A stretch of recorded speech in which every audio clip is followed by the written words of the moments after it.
దేవునికే మహిమ కలుగును గాక. హల్లెలూయా. కూడి వచ్చిన మీ అందరికీ మన ప్రభువును రక్షకుడైన యేసుక్రీస్తు వారి నామములో మీ అందరికీ వందనాలండి. దేవుడి గత దినములన్నీ నన్ను, కుటుంబాన్ని, సంఘాలను కాపాడి మనందరినీ కూడా దేవుడు సజీవులు ఉంచి ఈరోజు ఈ ఆదివారం దేవుడి వాక్యం వినడానికి దేవుడి మందిరంలో మనలను దేవుడు సమావేశపరిచాడు. ఘనత మహిమ ఆయనకే కలుగునుగాక. హల్లెలూయా.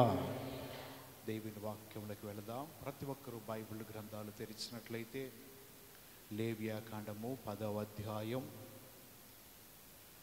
పరిశుద్ధ గ్రంథములో నుంచి లేవియాకాండము 10వ అధ్యాయం 4వ వచనం చదువుకుందాం.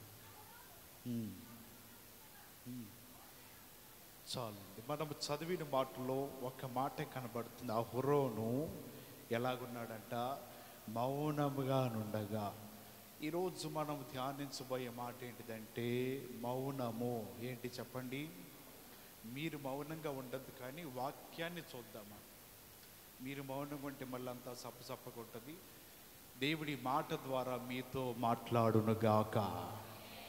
మనం చదివిన మాట ఇక్కడ అహరోను మౌనంగా ఉన్నాడు. కారణం ఏంటి? ఏం సంభవించిందంటే ఇశ్రాయేలు ప్రజలందరిలో కూడా ఒక కట్టడ ఉన్నది. ఏంటిదంటే ఆ మందిరము బయట బలిపీఠం ఉన్నది. దాని మీద ఎప్పుడు కూడా నిప్పులు ఉంటానే ఉంటాయి. ఆ నిప్పులను తీసుకుని, కొన్ని నిప్పులు, అన్నీ కాదు, కొన్ని వాటిని తీసుకుని ఈ బలి అర్పించవలసిన వారు లోపలికి వచ్చి ధూపవేదిక వద్ద ధూపం వేస్తూ ఉండాలి. ఈ ధూపం వేసినప్పుడు ఏమవుతుందంటే ఆ పొగంతా కూడా బలిపీఠం మీదకి లేదా కరుణాపీఠం మీదకి వెళ్ళినప్పుడు దేవుడు ఆ సువాసన అంగీకరించి వారితో మాట్లాడటం ఇది ఇశ్రాయేల్ ప్రజల్లో పద్ధతి. దేవుని సన్నిధులు ఏర్పరిచిన నిప్పును మాత్రమే తీసుకురావాలి. అంటే బలిపీఠం దగ్గర ఇప్పుడు కూడా నిప్పు వెలుగుతూనే ఉంటుంది. ఏదో ఒకటి ఆ నిప్పులు ఉంటానే ఉంటే అది ఆరిపోదండి. ఈ అహరోని కుమారులు ఇద్దరు పేర్లు అక్కడ ఇవ్వబడ్డాయి. మొదటి వచనం నాదాబు, అబీహులు ఇద్దరు కూడా ఇటువంటి పని చేయాలి. ఎవరు పడితే వారు లోపలికి వెళ్ళకూడదు, ధూపం వేయకూడదు. ఆ ధూపం వేసినప్పుడు ఎలాగుండాలి?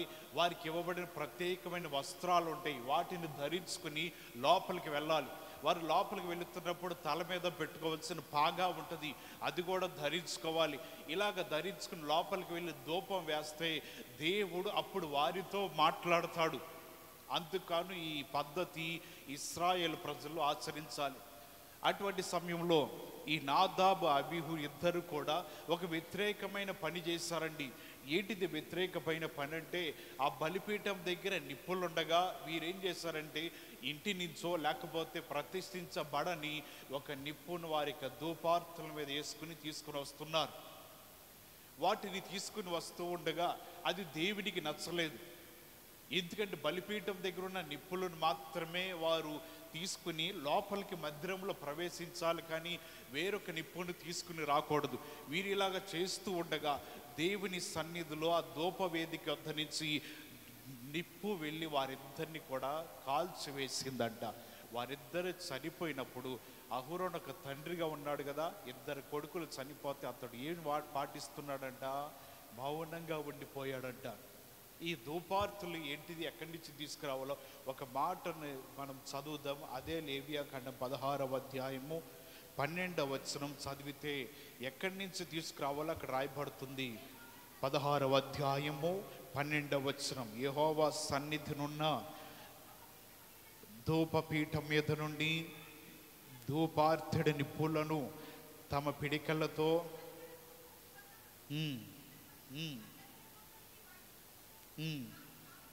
చావకుండునట్లు ఆ ధూపము మేఘము వలె శాస్త్రముల మీదున్న కరుణాపీఠమును కమ్ముట, యెహోవా సన్నిధి అగ్ని మీద ధూపద్రవ్యమును వేయవలెను.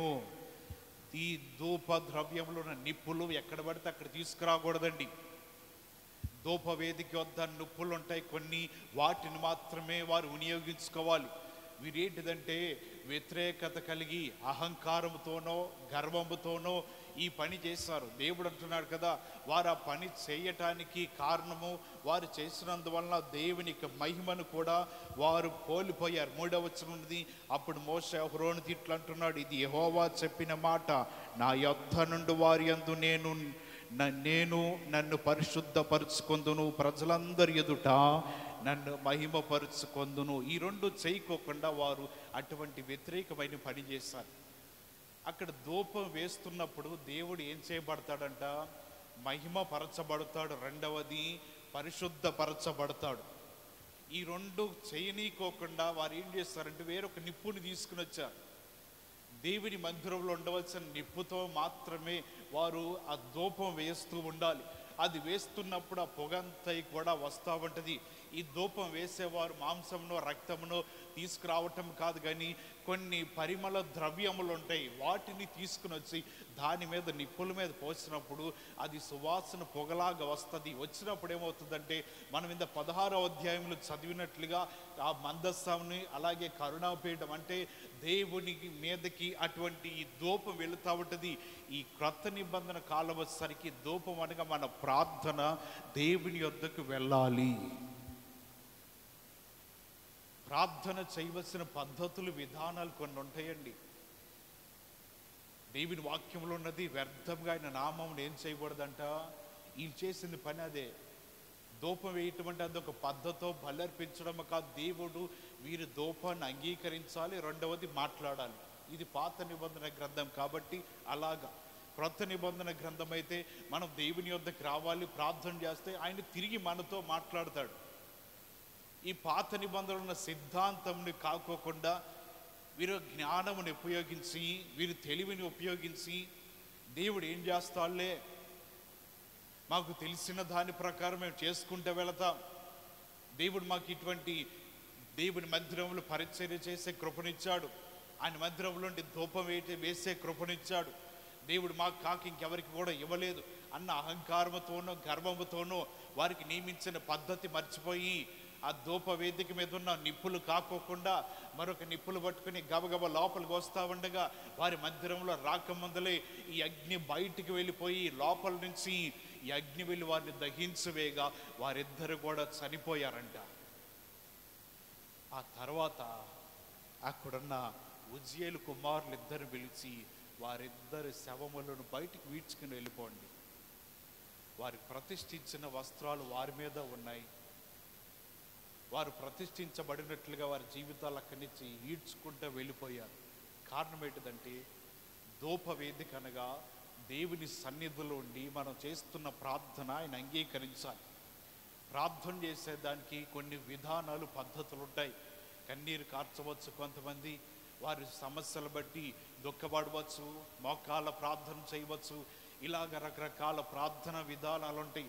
ప్రతి ప్రార్థన బట్టి కూడా ఆయన అంగీకరిస్తూ ఆ ధూపముని ఆయన ఆగ్రహించినప్పుడు మన ప్రార్థనకి జవాబు ఆయన ఇస్తాడు. కానీ వీళ్ళు చేసిన పనిని బట్టి దేవునికి అది నచ్చలేదు. మనం ప్రార్థన చేస్తున్నప్పుడు ఎలాగ చేయగలుగుతున్నా వ్యర్థమైన మాటలు కొన్నిసార్లు పలుకుతూ ఉంటాం. ఈ జరిగిన సంఘటన బట్టి అహరోనుకి ఏమీ అర్థం కావట్లేదు, ఎందుకు ఇలా జరిగింది. మౌనంగా ఉన్నాడు. మోషే అహరోనుతో మాట్లాడుతున్నాడు, ఏం చేయాలైతే అర్థం కావట్లా. ఒక క్షణంలోనే ఈ నిప్పు వెళ్ళిపోయి ఇద్దరిని కూడా కాల్చివేసినప్పుడు అహరోను అంట మౌనంగా ఉండిపోయి అలాగే చూస్తూ ఉన్నాడు. దేవుడు వారి ఇద్దరిని బిడ్డలను ప్రేమించి ఇచ్చిన ఈ అధికారాన్ని వారు చేతులారా పాడు చేసుకున్నారు. వారి జీవితంలో ప్రార్థన చేసే తలాంతులు కొంతమందికి ఉంటారు. ప్రార్థన చేయగలిగిన జ్ఞాన ఆత్మతో ప్రార్థన చేయగలిగిన వారు ఉంటారు. ఆ వరాన్ని అట్లా మీరు కాపాడుకోండి, దాన్ని పాడు చేసుకోమాకండి. కొంతమందికి దేవునితో మాట్లాడగలరు, దేవునితో వారు చూడగలరు, దేవుడితో కలిసి జీవించగలరు. కొన్ని సమయాలు అయిపోయిన తర్వాత వారి ప్రార్థనాత్మంతా కూడా పాడైపోతుంది. చేయడమ్మ ప్రార్థన అంటే 1 నిమిషంలో ముగించి అక్కడ పడేస్తారు. ధూపవేదిక మీద ఈ చేయవలసిన పనిని చేయకుండా వేరు రకంగా చేయడం వల్ల దేవుడు క్షమిస్తాడేమో, మాకు అధికారం ఇచ్చాడు కదా, మాకు అన్నీ కూడా కృపావరములు ఇచ్చాడు కదా అని వీరి జీవితంలో వారికి ఉన్న అధికారాన్ని బట్టి మేము ఏది చేసినా చెల్లుబాటు అయింది అనుకుంటే దేవుడు చూస్తా ఎందుకు ఊరుకుంటాడండి? ఒక విధానం, ఒక క్రమం, పద్ధతి ఉంటుంది. దాని ప్రకారం చేయకపోతే ఎన్నడూ కూడా ఆయన సహించాడు, ఊరుకోడండి. వీరు చేసిన పని దేవుడు ఏం చేయడేమో అనుకున్నారు. దేవుడు రెప్పపాటున వారి కంటికి గనులైన వారిని ఎన్నుకోవాలని దేవుడు ఆలోచన ఉంటుంది. ఇద్దరు ప్రాణాలు మందిరం బయట పడిపోయి చనిపోయారు. కారణము ఒక క్రమం ఉంది కదా, దేవుడు మోషేకి చెప్పినట్లు ఒక పద్ధతి ఉంది కదా, అది పాటించాలి కదా. దేవుడు మనతో మాట్లాడాలన్నా, దేవుడితో మనం మాట్లాడాలన్నా ఒక ప్రార్థన విధానము మన జీవితంలో ఒక క్రమాన్ని మనం నేర్చుకుంటే ఆ ప్రార్థన దేవుడు అంగీకరిస్తాడు, దానికి తగిన జవాబు ఇవ్వబడుతుంది. ఎలాగ ప్రార్థన చేయమంటున్నాడు? విశ్వాసముతో ప్రార్థన చేయమంటున్నాడు. ఎలాగ ప్రార్థన చేయమంటున్నాడు? నమ్మికతో ఉండి ప్రార్థన చేయమంటున్నాడు. ఎలాగ ఆయన సన్నిధిలో ఉండాలంట? దేవుడు అన్నిటిని కూడా నాకు ఇవ్వబోతున్నాడు అన్న నిరీక్షణతో కలిగి నువ్వు ప్రార్థన చేయాలి. వీరు చేసిన పనిని బట్టి అహరోను మౌనంగా ఉండి ఏమి మాట్లాడలేకపోతున్నాడు. కారణం ఏంటిదంటే ఆ సమయంలో అతడు మౌనంగా ఉండవచ్చింది తప్ప మరలా తిరిగి దేవుని ప్రశ్న వేయటానికి ధైర్యం లేదండి. కళ్ళెదుట ఇద్దరు చనిపోతే ఏం మాట్లాడతాడు? ఆయనకి తెలుసు దేవుని కోపం వచ్చింది. ఆ కోపం తగ్గి నా మీద వాళ్ళ బిడ్డలిద్దరిని దహించి వేసింది. ఇప్పుడు నేనేమైనా మాట్లాడితే నేను కూడా శిక్షించబడతానేమో అని అహరోను అలాగే మౌనంగా ఉండిపోయాడు. ఆయన కోపము, ఆయన ఉగ్రత ఎదుట ఏమీ మాట్లాడలేకపోతున్నాడు. దేవుని వాక్యం ఆలకిస్తున్న వారు జీవితంలో దేవుని ఉగ్రత, దేవుని కోపం మన మీదకి వచ్చినప్పుడు మౌనం పాటించాలి. ఇది ఎందుకు జరిగింది, ఎలా జరిగింది అని మన జీవితంలో వ్యర్థమైన మాటలు ఉచ్చరించకూడదు. ఈ అహరోను మౌనంగా ఉండిపోయాడు. కారణము యేసు ప్రభువు వారు కూడా ఆయన చెప్తున్నాడు కదా, పరలోక రాజ్యము పెండ్లి కుమారుని పోలి ఉందంట. ఒక విందు చేస్తున్నాడు, తన దాసులను పంపించి అందరినీ కూడా పిలవండి పెండ్లి విందుకి అంటే వారు వెళ్ళి గనులైన వారిని, గొప్పవారిని, ఐశ్వర్యవంతులు అందరినీ కూడా పిలవటానికి వెళ్తే వారు నానా రకాలుగా సాకులు చెప్పారు. కొంతమంది పొలానికి వెళ్ళాలని, కొంతమంది వివాహం చేసుకోవాలని, ఇంకా కొంతమంది దూర ప్రాంతాలు వెళుతున్నాం, మేము ఎద్దులను ఆవుల్లో కొనటానికి వెళుతున్న పశువుల్ని కొనాలి, మేము పెండ్లి విందుకు రాము అని చెప్పారు. వీరు చెప్పిన సమాధానం బట్టి దాసులు వచ్చి రాజుతో చెప్తున్న, రాజా నీవు పంపించినట్లుగా మేము వెళ్ళి పెండ్లి విందుకు రమ్మని ఆహ్వానిస్తే ముగ్గురు ఈ మాటలు చెప్పారయ్యా. ఒకళ్ళేం పొలం కొనాలంట, ఇంకొకళ్ళేం పెళ్లి చేసుకోవాలంట, ఇంకొకళ్ళేం పశువులు కొనాలంట. అందరిని బట్టి వారు రాము అని చెప్పినప్పుడు ఈ రాజుకి కోపం వచ్చి అంటున్నాడు కదా, మీరు వెళ్ళిపోయి త్రోవ పక్కన ఉన్న వారినో, లేకపోతే కటిక పేద స్థితిలో ఉన్న వారినో, త్రోవ పక్కన ఉంటున్నో అడుక్కుంటూ వాడినో ఎవరినో ఉంటే వారందరినీ పెండ్లి విందుకి పిలవండి అన్నాడు. వారందరూ కూడా లోపల వచ్చి పిలవగానే ఆకలితో ఉన్నారు. ఆహారం ఎవరికి? ఆకలితో ఉన్నవారికి. వాక్యం ఎవరికి? ఆత్మీయమైన ఆకలితో ఉన్నవారికి. వారికి ఆహారం అవసరం లేదంట. ఈ ఆకలితో ఉన్నవారిని పిలవగానే వారు ఆ పిలుపును జాగ్రత్తగా విని గౌరవించి గబగబ వచ్చి పెండ్లి విందులో కూర్చున్నారు. ఆ పెండ్లి శాలంతా, విందుశాలంతా కూడా నిండిపోయినదంట. రాజు ఎలాగ జరుగుతున్నాయి, ఎలా తింటున్నారు, వారన్నీ కూడా అందుతున్నాయి లేదా అని అటుకుండి ఇలాగ నడుచుకుంటూ నిదానంగా వెళుతూ ఉన్నాడు. మధ్యలో ఒక ఆయన రాను అని చెప్పిన ఆయన మరలోచి కూర్చున్నాడంట. అక్కడ ఆయన్ని లేపి అడుగుతున్నాడు, నిన్ను ఎవడు రమ్మన్నాడు ఇక్కడికి, ఎందుకు వచ్చావు? ఇందాకేదో పిలిస్తే ఎద్దులు కొనుక్కోవాలి, పొలం కొనుక్కోవాలి, పెళ్లి చేసుకోవాలన్నారే, వారిలో నువ్వు ఒకడవే కదా, ఎందుకు వచ్చావు అన్నాడు. ఏం మాట్లాడుతున్నా మౌనంగా ఉన్నాడు. మీకులాగానే మౌనంగా ఉన్నాడంట ఆయన కూడా. పెండ్లి వస్త్రం లేదేంటి స్నేహితుడా, ఏమైంది పెండ్లి వస్త్రం? పిలిచినప్పుడు రావాలిగా. పిలువబడిన వారు అనేక మంది అంట, కానీ ఏర్పరచబడిన వారు అందరు కాదు. ఒక కుర్చీ వేశారనుకోండి, ఇక్కడున్న 150 మంది కుర్చీలో కూర్చుంటారా? ఒక్కరు ఏర్పరచబడతారా? ఒక్కళ్ళే కూర్చోవాలి, అందరు కూర్చోవడానికి కాదు. పిలవటానికి అందరూ వచ్చారు, కానీ ఏర్పరచబడిన వారు అంటారే వారినంట దేవుడు పేరు పెట్టి పిలుస్తాడంట. పిలువబడిన వారు అనేక మంది ఉన్నారు, వారేం రానన్నారు. రాజు తర్వాత చెప్పాడు, మీరు వెళ్ళి వీధుల్లో ఉన్నవారిని, త్రోవ పక్కన ఉన్న వారిని పిలవనంటే ఈయన కూడా వారితో పాటు వచ్చాడు. అందరు బట్టి అంటున్నాడు, నువ్వు ఏర్పరచబడిన వాడు కాదు కదా, ఎందుకు వచ్చావు ఈ విందుకి? రావటానికి కారణం ఏంటిది? వచ్చినవాడు వస్త్రం ఉందా? ప్రజల మధ్యనికి వచ్చి గుంపులో చేరిపోయి కూర్చున్నావు. తన దాసులను పిలిచాను అంటున్నాడు కదా. వీడి యొక్క కాళ్ళు చేతులు కట్టి చీకటి గదిలో పడేయండి. తింటున్న వ్యక్తిని లేపి చీకటి గదిలో పడేశాడు. అడిగినప్పుడు ఏం మాట్లాడలే, మౌనంగా ఉన్నాడు. కారణం, సమాధానం లేదా వ్యక్తి దగ్గర. అడిగినప్పుడు తన జీవితంలో ఏం మాట్లాడలేకపోతున్నాడు. పిలిచినప్పుడు రావాలి కదా, పిలిచినప్పుడు తన జీవితంలో రాను అని సమాధానం చెప్పాడు. రాజు అడుగుతున్నప్పుడే మౌనంగా ఉన్నాడు. అతడు ఆ సమయంలో అక్కడికి పిలవబడలా, అతడు ఆహ్వానించబడలా. పెండ్లి వస్త్రం లేకపోకుండా ఏమి లేకుండా వచ్చి వారి మధ్యన కూర్చున్నాడు. ఈ త్రోవ పక్కన ఉన్న వారు అందరూ కూడా వచ్చి వారికి ఇవ్వబడిన పెండ్లి వస్త్రాలు ధరించుకుని వారందరూ కూడా కూర్చున్నారు. ఎందుకంటే వారందరూ ఏర్పాటు చేయబడిన జనము, వారందరూ కూడా దేవుని చేత, రాజు చేత పిలువబడిన వారు. వారందరూ ఎప్పుడైతే రాజు పిలవగాని వారు వచ్చి కూర్చున్నారో ఈయన అడుగుతుంటే ఏమీ మాట్లాడలేకపోతున్నాడు. అక్కడ ఉండటానికి అతనికి అవకాశం లేదండి. దేవుడు అడుగుతున్నప్పుడు మౌనంగా ఉన్నాడు ఆయన. ఒకవేళ క్షమాపేక్ష అడిగి పశ్చాత్తాపడయ్యా, తప్పు నాది, ఇందాక నీ దాసులను పంపించినప్పుడు మేము అంగీకరించకుండా ఆలకించుకోకుండా ఎన్నో సాకులు చెప్పి తప్పించుకున్నామయ్యా అన్న ఒక మాట చెప్తే దేవుని దగ్గర క్షమాపణ ఉంటుంది. మౌనంగా ఉన్నాడు. ఆ మౌనంగా ఉండుట వలన దేవునికి నచ్చల, ఏ సమాధానం చెప్పలా. పెండ్లి వస్త్రం లేకోకుండా ఇష్టం వచ్చినట్లు అది కూర్చున్నారు. ఎందుకంటే పరలోక రాజ్యం అంట అది పెండ్లి కుమారుని పోలి ఉన్నది. ఎవరు ఉంటారంటే అనేక మందిని దేవుడు పిలుస్తాడు. పిలువబడిన వారు అనేక మంది ఉండవచ్చు. దేవుడు వారిలోంచి కొంతమందిని ఏర్పరుచుకుంటాడు. ఎందుకంటే వారు ఆయన స్వాస్యమై ఉన్నారు. దేవుడు వారిని నడిపించేవాడు ఉన్నాడు. దేవుడు వారిని కోరుకుంటాడు. అనేక మంది రక్షించబడవచ్చు, మారు మనసు పొందవచ్చు, వారు బాప్టిసములు పొందవచ్చు. అనేక మంది వెళ్తారంటే దేవుడు ఏర్పరచబడిన వారు వెళ్తారు. మరి ఏర్పరచబడిన వారు నీ పేరుందో లేదో? ఏర్పరచబడిన వారు మాత్రమే ఆయన రాజ్యాన్ని స్వాతంత్రించుకుంటారంట. ఆ పరలోక రాజ్యంలో విందులో వారు ఉండటానికి దేవుడు వారిని ఏర్పరచుకోవాలి.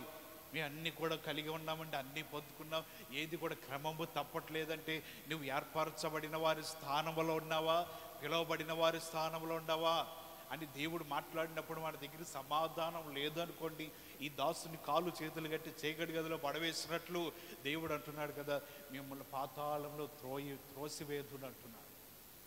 అక్కడ ఏముంటాయి అంట? ఏడుపును పండ్లు గొరుగుటాయి ఉంటాయి, వేదనయు బాధయు అన్నీ కూడా అక్కడే ఉంటాయి. కారణం ఏంటిదంటే సమాధానం లేదు, వారి జీవితంలో నెమ్మది లేదు. ఎందుకంటే ఏర్పరచబడిన వారు మాత్రమే దేవుని సన్నిధిలో విలువ ఉంటుంది. పిలువబడిన వారైతే అనేక మంది పిలువబడతారండి, అనేక మంది వస్తారు. ఏదైనా వివాహం జరుగుతుందనుకోండి, వివాహానికి రమ్మని ఆహ్వానం ఇస్తాం.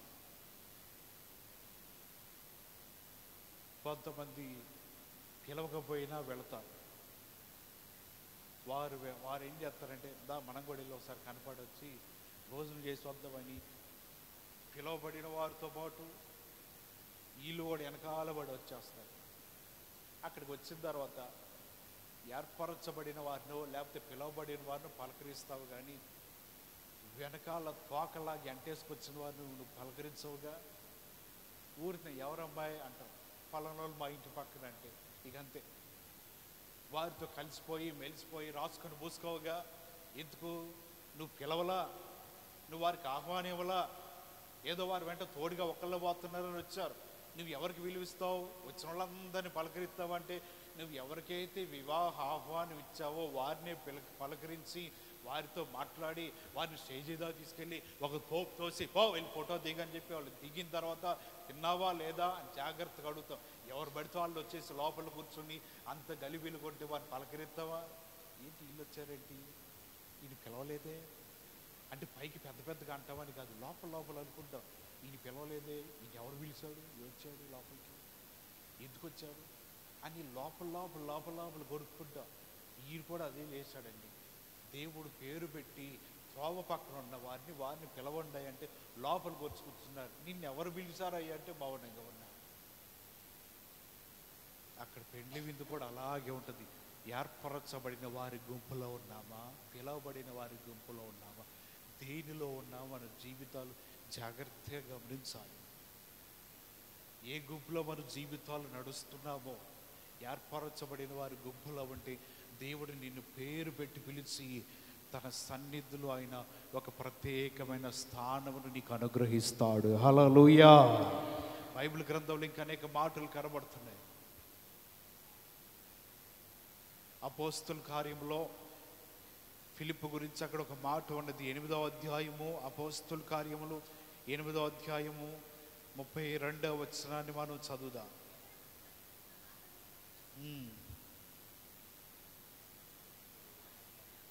ఆయన గొర్రె వలె వదకు తేబడెను. గొర్రె పిల్ల ఎలాగ మౌనంగా ఉండునో అలాగే ఆయన నోరు తెరవకుండెను. ఎవరంట? యేసు ప్రభువారు వదకు తేబడిన గొర్రె పిల్ల వలె మౌనంగా ఉన్నాడంటే, ఏమి మాట్లాడుకోకుండా.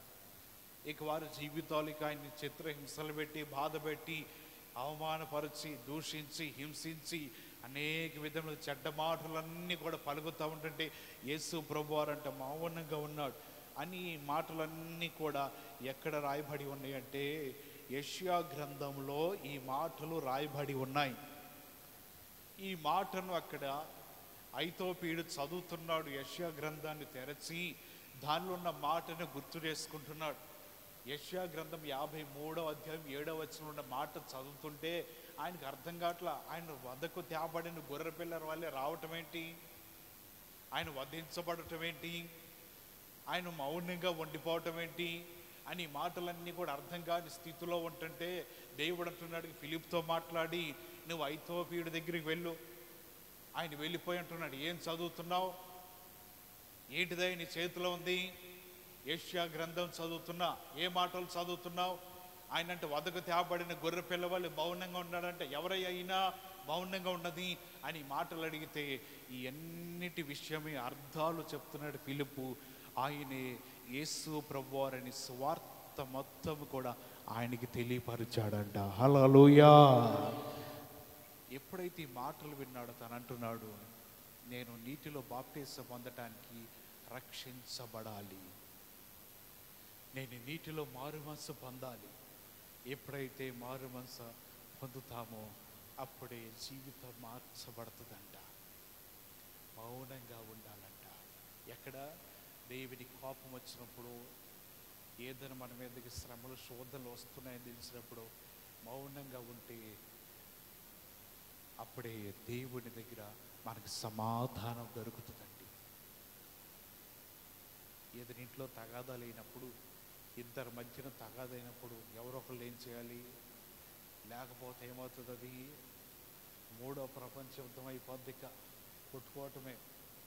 ఏం చేయాలి? వారికి ఒకరు కోపం వచ్చినప్పుడు వీళ్ళు తగ్గాలి, వీళ్ళు కోపం వచ్చినప్పుడు ఏం చేయాలి? ఇలాగ ఎప్పుడైతే జరుగుతుందో ఇంకా నిదానంగా ఆ కుటుంబము దేవుని చేత దీవించబడుతుంది. ఇద్దరు కూడా కోడి పుంజుల్లాగా ఎగిరి తన్నుకున్నారనుకోండి, ఇక ఆ కుటుంబం అంతా చూసిన వారందరూ ఎగతాళి చేయటమో, హేళన చేయటమో ఇవన్నీ జరుగుతూ ఉంటాయంట. అందువల్ల మనం చేయవలసిన పని ఏంటిదంటే లోకంలో మౌనంగా ఉండండి. దేవుని సన్నిధిలో మనం ఏం చేయాలంటే ఆయనను స్తుతించే బిడలముగా ఉండాలి. హల్లెలూయా. ఎవరైతే స్తుతించగలరో అటువంటి వారందరూ కూడా ఘనులైన వారు. ఇంటికి వెళుతుంటే ఇంటిలో మౌనం, ఏమి మాటలేమి వినబడతల్లా. ఏంటి మాటలు వినబడతలేదు? ఏంటని చూసుకుంటూ వెళుతుంటే ఒక కుర్చీ వేసి కుర్చీలో ఫోన్ పెట్టి సినిమా పెట్టుకుని చూస్తున్నారంట. ఒక్కసారికి వెళ్ళిపోయేసరికి ఏం చేయాలో అర్థం కావట్లా. కుర్చీ దూరంగా పెట్టి మళ్ళీ కనపడాలిగా ముగ్గురు కూర్చున్నారు యోధులందరూ. నేనేమో ఆల్మోస్ట్ వచ్చేసి ఆ చెప్పులు ఎడుతున్నా, వీళ్ళు ఫోన్ పెట్టుకొని చూస్తున్నారు. ఇప్పుడు నా ఇంక చూడాలా, ఫోన్ కట్టేయాలా, సందిగ్ధంలో పడిపోయారండి.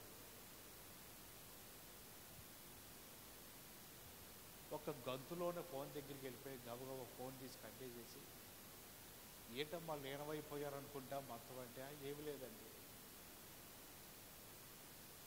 మళ్ళీ కుటుంబంలో అన్ని బాధలే, నెమ్మది ఉందంటే బాధలే.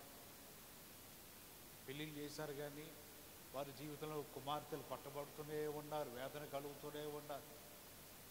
కోడి పెట్టుకుని ఎదురుగా చూడటం అవసరమా? బాధలు తొలగిపోయో లేకపోతే ఏమి లేని స్థితిలో ఉంటే, దేవుడి వాక్యంలో ఉన్నది, సియోనులో మౌనంగా ఉండుట ఏంటిదంట? స్తుతి చెల్లించుటే. బాధలు మీదేసుకుని, కష్టాలు మీదేసుకుని, అన్నీ కూడా కలిగి ఉండి అటువంటి పని చేయడం యుక్తమేనా?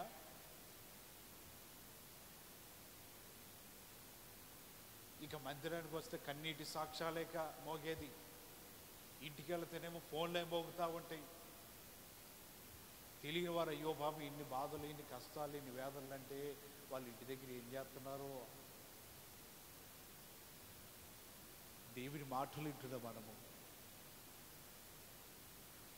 ఈ లోకంలో మన ప్రవర్తన ఏంటిది? దేవుడు మౌనంగా ఉండి చూస్తున్నా. చాలామంది అనుకుంటారు దేవుడు మౌనంగా ఉన్నాడు కదా అంటే, ఆయన ఒక రోజు కోసం ఎదురు చూస్తున్నాడంట. దేవుడు మౌనంగానే ఉంటాడండి. ఆ దినం ఎప్పుడైతే సంభవించిందో దాని నుంచి మనం తట్టుకోవటం, నిలబడటము క్రైస్తవ్యానికి తగదు. 1860వ సంవత్సరంలో అబ్రహాం లింకన్ 16వ అధ్యక్షుడిగా అమెరికా ప్రాంతాన్ని ఏలుతున్నాడు.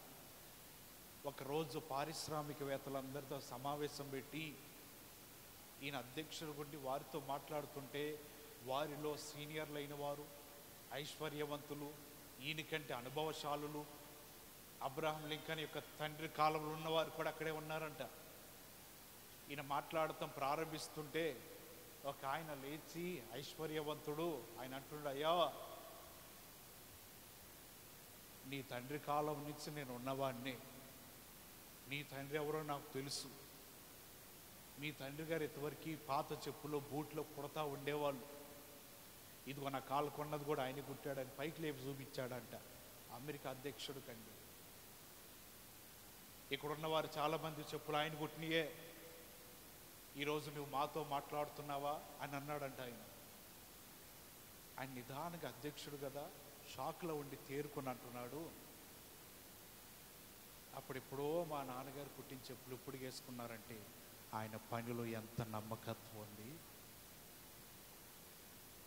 ఆయన గురించి ఇప్పుడు ఈ పెద్ద సభలో మీరు స్మరిస్తున్నారంటే ఆయన ఎంతటి పనివాడు. ఇంకో మాట కూడా చెప్తాను, ఇంకెవరైనా చెప్పులు కొట్టాలంటే చెప్పండి, నేను వచ్చి కొడతానన్నాడండి. ఈయన దెబ్బకి కుర్చీలో కూర్చున్నాడండి, లేకుండా సిగ్గుతో తలదించుకుని మౌనం అయిపోయాడంట. ఆయన ఏ స్థితిలో ఉన్న ఆయన అంటున్నాడు కదా, ఆ తండ్రి గారు చెప్పులు కుట్టాడా, నేను కొడతా, ఒకరి మరలా తెగిపోయినా లేకపోతే సరిలేకపోయినా తీసుకురండి, నేను కొడతానని మాట చెప్పేసరికి ఐశ్వర్యవంతుడు తన జీవితంలో ఏమి మాట్లాడలేకుండా ఆ సభంతా మౌనంగా అయిపోయేదంట. కారణం ఏంటిదంటే, దేవుడు ఎవరిని హెచ్చించాలో తగిన సమయమందు ఆయన హెచ్చిస్తాడు. హల్లెలూయా. అప్పటి వరకు ఎలా ఉండాలి? మౌనంగా ఉండటమే. తగిన సమయమందు ఆయన హెచ్చించినప్పుడు మన జీవితాలు విలువైనవిగా ఉంటాయి. ఆయన తగిన సమయమందు మన జీవితాలను ఇంకా బలపరుస్తూ ఉంటాడు, దీవిస్తాడు, మేలు చేస్తూ ఉంటాడు. అప్పటి వరకు మన జీవితాలు ఉండవలసిన ఏంటిదంటే మౌనంగా ఉండాలి, ఎన్నడూ కూడా విడిచిపెట్టకూడదు ఆయన్ని. ఇంకా జరగట్లేదండి అని మన జీవితంలో అనుకోకుండా ఆయన చేయి వరకు ఆయన ఎదుట మనం ఎలాగున్నాము, ఎలాగ ప్రవర్తిస్తున్నామో ఒకసారి గమనించాలి. ఎస్తేర్ అంటుంది మొర్దెకైతో, నీవు గోనె పట్ట తీసివేసి మంచి వస్త్రాలు ధరించుకో.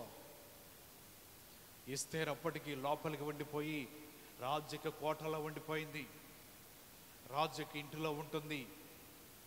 మొర్దెకై ఉంటున్నాడు కదా, నీవు మంచి వస్త్రాలు పంపించినా నేను వేసుకోను, ఈ గోనె పట్ట ధరించుకొని నేను నా ప్రజలైన వారు ఉపవాస ప్రార్థన చేస్తున్నా.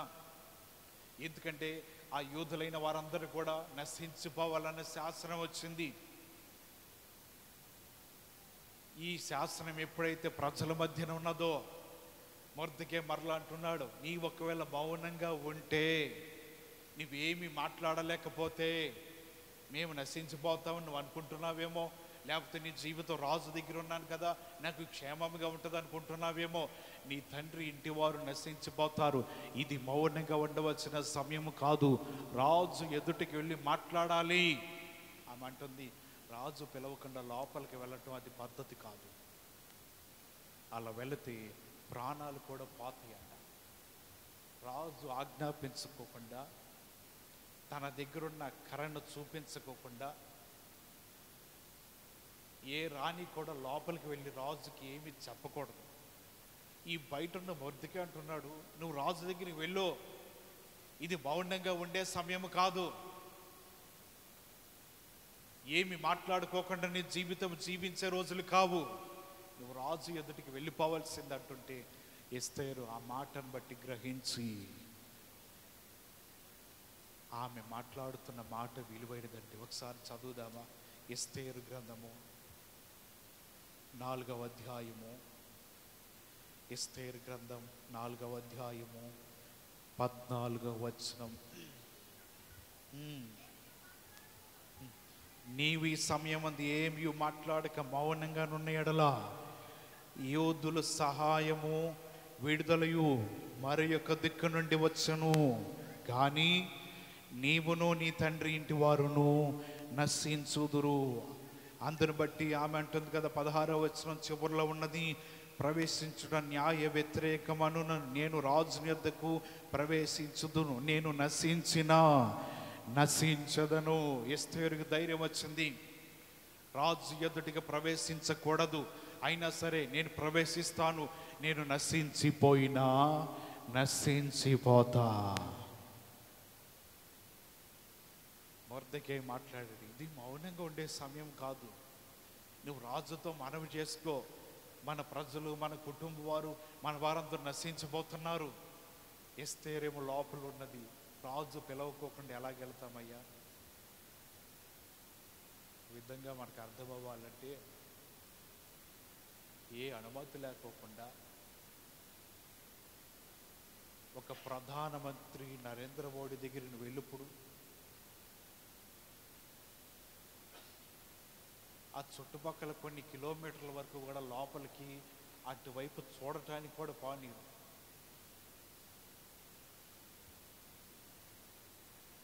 ఈమె లోపల ఉండి, రాజు కోటలో ఉండి పిలవ పెట్టుకోకుండా రాజు యొద్దకు పోకూడదు. ఆయన ఒకవేళ కోపముతోనో చిరాకుతోనో ఏదన్నా పరిస్థితుల్లో ఉంటే వారికి ఆ సమయంలో మరణశిక్ష తప్పనిసరిగా విధించబడుతుంది. రాజు నియమించిన పద్ధతి ప్రకారము సమయం అయినప్పుడు ఆ రాజు యొక్క పరిస్థితిని బట్టి పర్వాలేదు, రాజు ఆహ్వానిస్తున్నాడంటే లోపలికి వెళ్ళాలి. ఈయన బయట ఉండి నువ్వు ఒకవేళ రాజు సహాయం కోరకపోతే మరొక దిక్కు నుంచి సహాయం వస్తుంది, కాకపోతే నీ తండ్రి ఇంటి వారు నశించిపోతారు, గుర్తుపెట్టుకో, ఇది మౌనంగా ఉండే సమయం కాదు అని బయట నుంచి ఆయన ఉత్తరం రాశాడు. ఈమెమో కుమార్తెమో లోపల ఉన్నది, వెళితేనేమో రాజు చేతిలో ఏమైపోతామో తెలియదు. ఆయన పిలువ పెట్టకుండా ఆయన ఆస్థానంలో ఎలా పెడితే అలాగా చిల్లర మల్లరగా ఉంటే కుదరదు. పద్ధతిగా ఉండాలి, క్రమంగా ఉండాలి, లోపలికి వెళ్ళటానికి అవకాశం లేదు. కానీ నిజం ఎస్తేరు గ్రహించండి, ఆమె అంటుంది, నేను నశించిపోయినా నశించిపోతాను, నేను రాజు యొద్దకు వెళతాను. నేను ఈ సమయంలో మౌనంగా ఉండను, నా ప్రజలైన వారిని, నా జనాంగమైన వారందరినీ కూడా నేను రక్షించుకోవాలి అని ఎప్పుడైతే ఈ మాట చెప్పబడిందో దానిని బట్టి ఎస్తేరుకి ధైర్యం వచ్చి, నేను వెళ్ళిపోవాలి, రాజుతో మాట్లాడాలి, నా ప్రజలైన వారు, నా వంశంలో ఉన్నవారు, యోధులైన వారి మీద ఉన్న ఆ మరణ శిక్ష అంతటిని కూడా విడుదల కలిగించబడాలి. హల్లెలూయా. ఎప్పుడైతే ఇలాగా మాట్లాడిందో దేవుడు ఈమెకి మార్గాలు తెరిచి రాజు యొద్దకు వెళ్ళటానికి అవకాశం వచ్చిందండి. వెళ్ళటానికే కాదు, విందుకు కూడా ఆహ్వానించిందంట. ఒకటే మాట, ఇది మౌనంగా ఉండే సమయం కాదు, ఇది మన జీవితంలో అంత్య దినములలో, ఆఖరి దినములలో జీవిస్తున్నాం. ఇది మౌనంగా ఉండవలసిన సమయము కాదు. దేవుని సన్నిధిలో ఉండే మన జీవితాలు మౌనముని విడిచిపెట్టి ఆయన సన్నిధిలో మనం ప్రార్థన చేయగలిగితే మనకున్న ప్రార్థన అవసరతలని దేవుడు నీ ప్రార్థన బట్టి విడిపిస్తాడు. హల్లెలూయా. అందువల్ల నువ్వు చేయవలసింది ప్రార్థనదే. మనం నశించినా ఏది జరిగినా నేను ప్రార్థన చేయడం అయితే ఎన్నడూ మానను అన్న విశ్వాసం మనలో ఉండాలి. మౌనం పాటించవలసిన సమయంలో మౌనంగా ఉండాలి. ప్రార్థన చేయవలసిన సమయంలో ఏం చేయాలంట? ప్రార్థన చేయవలసిన సమయంలో ప్రార్థన చేయాలి. ఇది కఠినమైన కాలము, ఇది అంత్యదినము. ఇటువంటి సమయంలో మనం ఏది పడితే అది మాట్లాడుకోకుండా మౌనంగా ఉండటమే మన జీవితానికి, లోకంలో అండి, దేవుని యొద్ద కాదు, శరీర సంబంధంగా మౌనంగా ఉండటము మనకి ఘనతకి గౌరవానికి కారణమంట. మన క్రైస్తవులం కాబట్టి ప్రతి ఒక్కరు చూసేది ఏంటిదంటే వీరి మాట ఎలాగుంది, వీరి పద్ధతి, వీరి ప్రవర్తన ఎలాగున్నది, మౌనంగా ఉంటే వీరి జీవితాలు కాపాడుకుంటున్నారా, లేకపోతే నోరేసుకుని పడిపోతే వారి జీవితాలు ఉంటున్నారా అని ప్రతి ఒక్కరు చూస్తూ ఉండగా మన జీవితంలో ప్రతిదానికి ఆయన గొర్రె పిల్లవలే ఎలాగున్నాడంట? మౌనంగా ఉన్నాడంట. ఎవరైతే అలాగుంటారో వారి జీవితాలు నిజంగా దేవుని చేత వారు దీవించబడతారు. విస్తారమైన మాటలు ఏముండక మానదు, దోషం ఉండక మానదంట. వివాదకరమైన వ్యాఖ్యలు ఒక ఆయన చేశాడు. హైందవ సాంప్రదాయాల గురించి, పూల గురించి చేశాడు. మౌనంగా ఉండవలసిన సమయం. మొదటి నుంచి వివాదాలకి ఆయన దారి తీస్తాడని తెలుసు. ఇంతమందిలో కూడా బొట్టి గురించి చెప్పాడు. ఇప్పుడు అసలే క్రైస్తవుల్లో గొడవలు అవుతున్నాయి. ఆయన్ని చంపిన దగ్గర నుంచి కూడా క్రైస్తవులు అంటే చులకనగా చేయటము, చులకనగా మాట్లాడటము ఇలాగ చేస్తున్నారు. అప్పుడు ఎవరు మౌనంగా ఉండకుండా ఇష్టం వచ్చినట్లు రోడ్డు మీదకి వచ్చేసి నానా విధాలుగా ధర్నాలు చేసి అన్నీ చేసి చివరికి ఆ నింద ఎవరి మీద వేశారు? మరలా మనమే చేశాడు. ఆయన తాగి చచ్చిపోయాడు, అయ్యా కింద పడి యాక్సిడెంట్ అయ్యి అని చెప్పారు. అయిపోయింది. కానీ ఇప్పుడు బయటకు వచ్చి నోరు బారేసుకున్న వాళ్ళందరూ ఇప్పుడు మరలా ఏమైపోతున్నారు?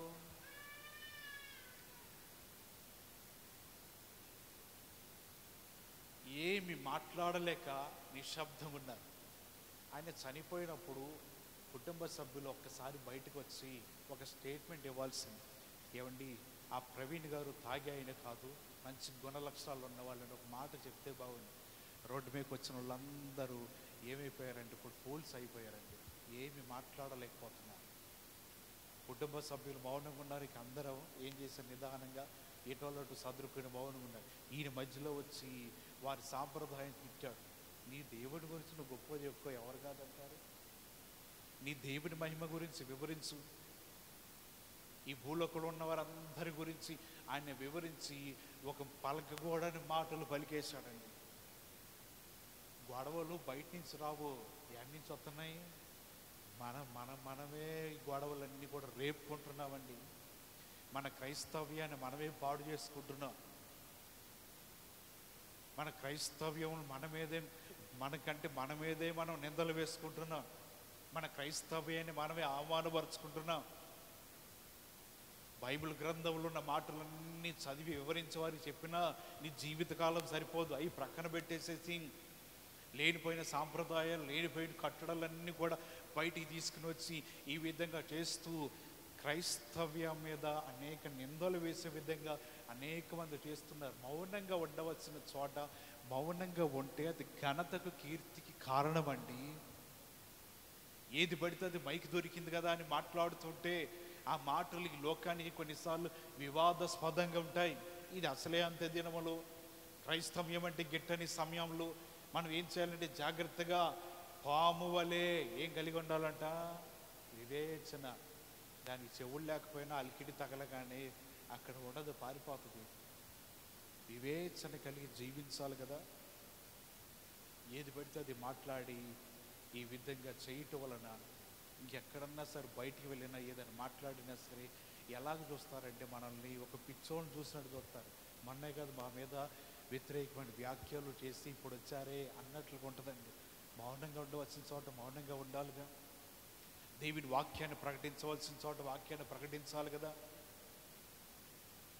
మౌనంగా ఉండవలసిన చోట్ల మన జీవితం ఏది పడితే అది మాట్లాడటం వలన దేవుని నామానికి కూడా అవమానం కలుగుతుందంట. ఎలాగుండాలో, ఎలాగ జీవించాలో, ఏ విధంగా నడుచుకోవాలో ఈ నాటికాల సమయంలో అనేక మందికి తెలియట్లేదండి. ఏదో వారు చేస్తున్న భక్తే వారికి మెప్పు తీసుకొస్తుంది అన్నట్లుగా ఇష్టం వచ్చినట్లు వారు జీవిస్తున్నారు. ఎక్కడ పడితే అక్కడ మాట్లాడకూడదు. ఎక్కడైతే నీ మాటకి గౌరవం, ఘనత ఇస్తారో, నీ మాటను జాగ్రత్తగా వింటారో అటువంటి వారికి మాటలు ప్రకటించు. నిన్ను బట్టి వారు సంతోషిస్తారు. హల్లెలూయా. కొరింథీ పత్రికలో మాట చదువుదాం. కొరింథీలకు రాసిన మొదటి పత్రిక 14వ అధ్యాయము. కొరింథీలకు రాసిన మొదటి పత్రిక 14వ అధ్యాయము 28వ వచనం చదువుదాం.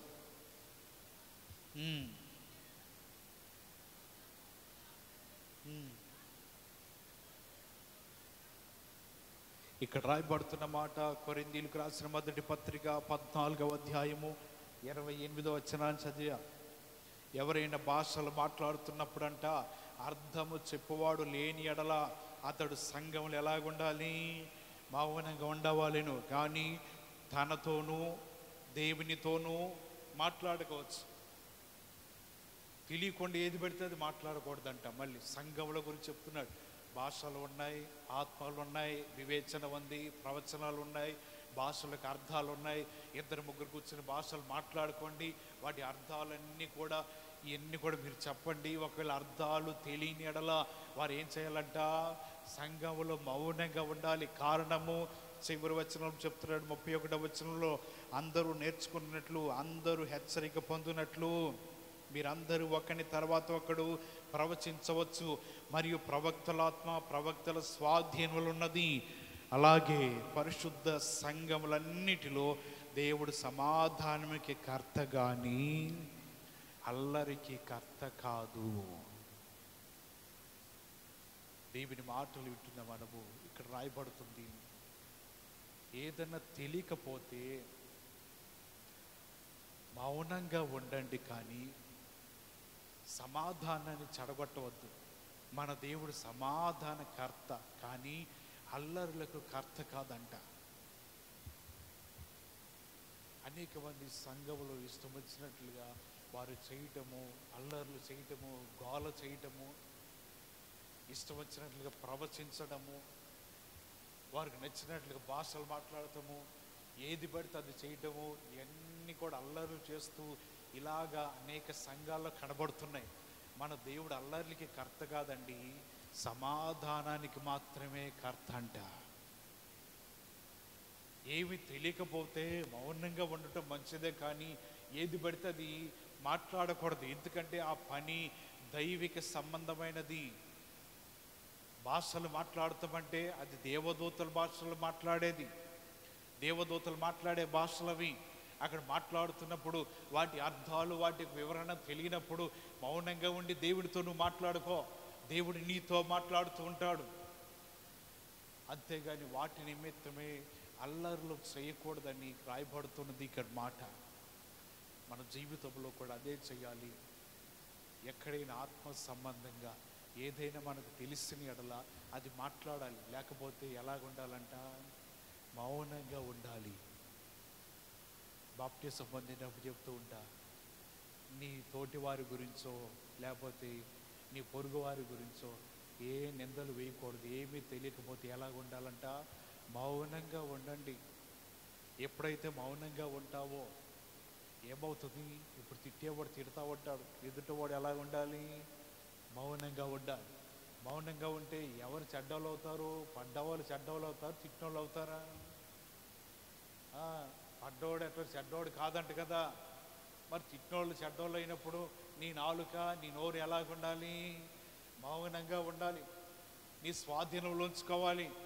అప్పుడే నువ్వు మౌనంగా ఉన్నప్పుడే దేవుని నీతిని నువ్వు నెరవేర్చగలవు. నోరుంది కదా అని పడిపోతావు. యేసు ప్రభు వారికి నోరుంది. ఒక మాట సెలవిస్తే అక్కడ ఒక్క నిలబడలేరు. వదకు తేబడిన గొర్రె పిల్లవలే వెంట్రుకలు కత్తిరిస్తుంటే గొర్రె ఎలాగ మౌనంగా ఉంటుందో యేసు ప్రభు వారు ఎలాగున్నారంట? మౌనంగా ఉన్నాడు. అబ్బో ఆయన మౌనంగా ఉన్నాడంటే మోగోడై ఉంటుందండి. అబ్బో మోగోడేం కాదులేండి, మీకంటే పెద్ద నోరే అయింది, కానీ మౌనంగా ఉన్నాడంట. ఇలాగ మౌనంగా ఉండటం వలన దేవుడు చూసి నిజముగా తన కుమారు నిమిత్తమై ప్రజలందరినీ కూడా క్షమించాడండి. ప్రజలందరికీ పాప క్షమాపణ నిమిత్తమై తన కుమారుని ఇచ్చినప్పుడు ఆయన కూడా, తండ్రి కూడా చూశాడు పైనుంచి. కుమారు పడుతున్న చిత్రహింసలు చూసి కింద నుంచి ఆయన అంటున్నాడు కదా, ఏమి చేయమాకయ్యా, అవన్నీ క్షమించు అన్నాడు. పరమున్న తండ్రి కూడా ఎలాగున్నాడంట, మౌనంగా ఉన్నాడు. క్రీస్తు కూడా ఏమి మాట్లాడకుండా అలాగే మౌనంగా ఉండిపోయాడు. అందువలన ఈరోజు మనకి రక్షణ వచ్చింది. ఈరోజు మన జీవితాలు విమోచింపబడ్డాయి. కారణము, ఒకవేళ యేసు ప్రభువారు ఏది పెడితే అది మాట్లాడి వాళ్ళని శపించి వారిని ఏమైనా బాధ పెడితే ఈరోజు రక్షణ వచ్చేది కాదేమో. కానీ మౌనంగా ఉండటం వలన మాత్రమే క్రైస్తవులందరినీ కూడా రక్షించబడటానికి కారణము, ఆయన గొర్రె పిల్లవలే మౌనం దాల్చి ఉన్నాడు. హల్లెలూయా. మన జీవితాలు కూడా ఎలాగ ఉండాలి? దేవుని సన్నిధిలో ఉన్నప్పుడు మనం అనుకుంటాము, కొన్నిసార్లు బాధలు వచ్చినప్పుడు బాధలు ఎన్నో మాటలు అనేస్తాం. ఒకళ్ళు ప్రార్థన చేయటం ఆ సమయంలో చేత కాకపోతే మౌనంగా ఉండు. నోటి నుంచి ఏ వ్యర్థమైన మాటలు రానిమాక. దేవునికి నీ ద్వారా మహిమ కలుగుతుంది. సమస్యలన్నీ పోయిన తర్వాత అప్పుడు నా మౌనంగా ఉండవద్దు. ఆయన చేసిన కార్యములను, ఆయన చేసిన అద్భుతములను నీ గలము స్తుతించగా, కీర్తించగా ఆగకూడదంట. ఎట్టగా బాధలు ఉన్నప్పుడు మనం ప్రార్థన చేయలేము. ఇక అవే గుర్తొస్తావంటే వాటిలో ఉన్నప్పుడు దేవుని గురించి వ్యర్థంగా ఎక్కడ పెడితే అక్కడ మాట్లాడవద్దు. నీటిలో ఉండి మౌనంగా ఉండు. అప్పుడు దేవుని స్తుతి చెల్లించినట్లు. అంతేగాని కార్యం జరిగిన తర్వాత కూడా ఎల్లప్పుడు కూడా మౌనంగానే ఉండాలా? అప్పుడు మౌనంగా ఉండటం కాదు. దేవుడు చేసిన అద్భుతములన్నీ కూడా నీవు కొనియాడాలి, కీర్తించాలని బైబిల్ గ్రంథం రాయబడుతున్నది. ఈ లోకంలో మన జీవితాలు మనుషులందరూ ఎదుట మౌనంగా ఉండండి.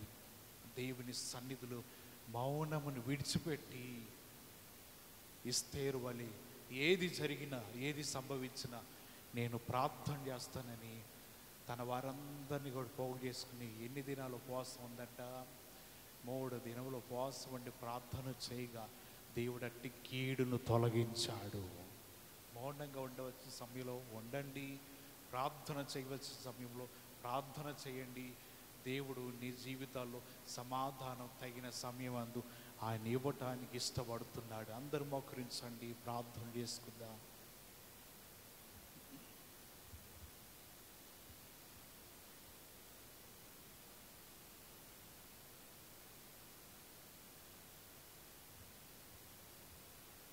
దేవుడి సన్నిధిలో మనం విన్నాం దేవుని మాటలు.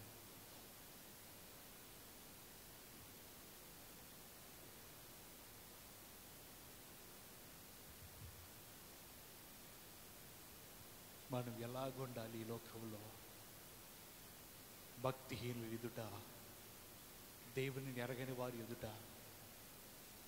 చెడ్డవారి ఎదుట నీవు మౌనంగా ఉండు. దేవుని సన్నిధిలో మౌనంగా ఉండకుండా స్తుతించాలని వాక్యం చెప్తుంది. ఎప్పుడైతే దేవుని స్తుతించగలుగుతూ ఉంటావో దేవుడు నీ స్తుతుల మీద ఆధారమై ఉంటాడంట.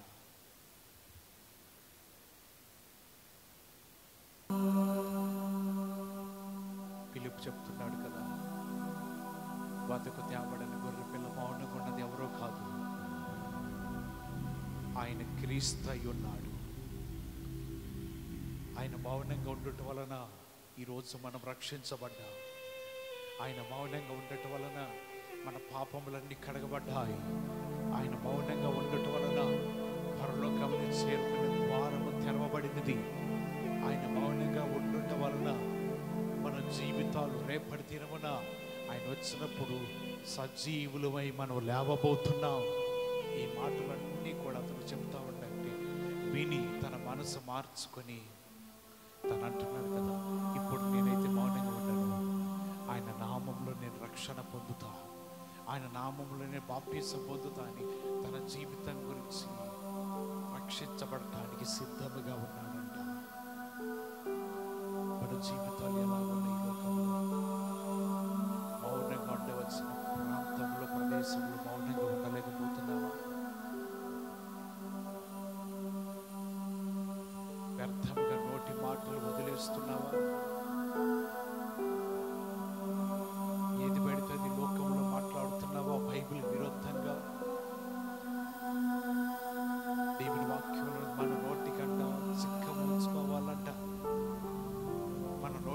ఎప్పుడైతే మనం కాపుదలు ఉంచుకుంటామో, మన నోటిని కార్చుకుంటామో, ఏ మాటలైనా సరే దేవుని నామ మహిమార్థమై ఉంటాయి. ఆ సమయంలో వ్యర్థమైన మాటలు, దేవునికి రోషం తెప్పించే మాటలు. నాదాబు అబీహు ఇద్దరు అనుకున్నారు, మాకు ఎదురొచ్చేది ఎవరు లేరు,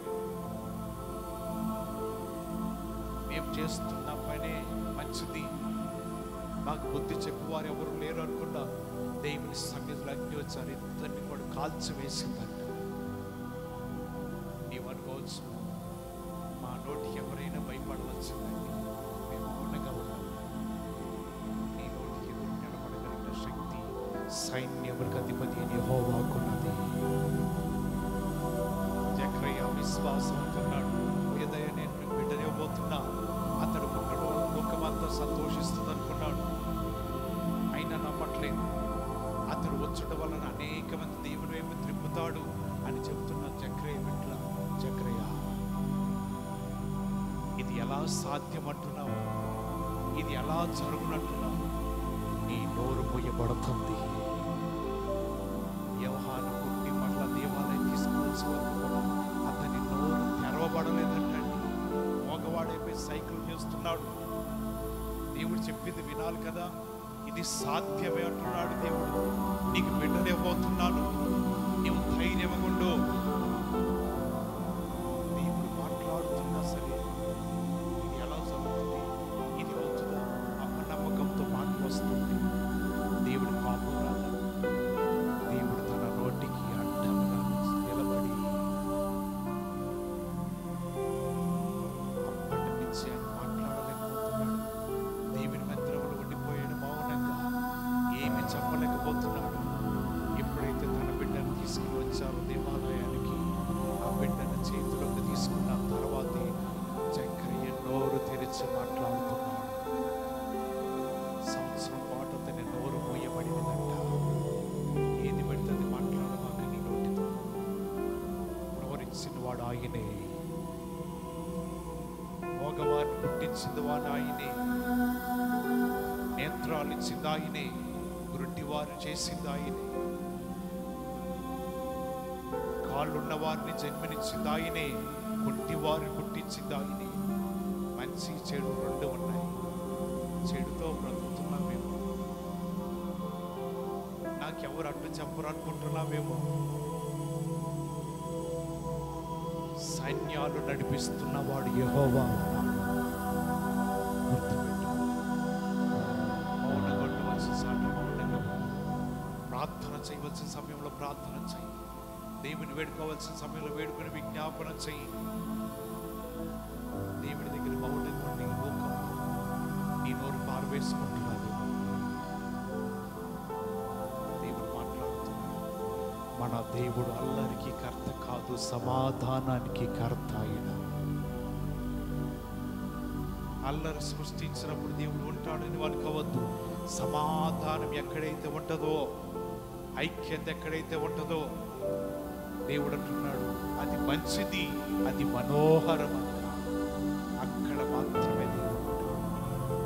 అల్లర్లు జరుగుతున్న ప్రదేశంలో దేవుడు ఉన్నాడు. మౌనంగా ఉండి నీ జీవితాన్ని కాపాడుకో, జాగ్రత్తగా నీ జీవితంలో నీ నోటిని కాచుకో. దేవుని నామాన్ని, నీతిని నీ క్రియల ద్వారా నెరవేర్చు. ప్రార్థన చేసుకో.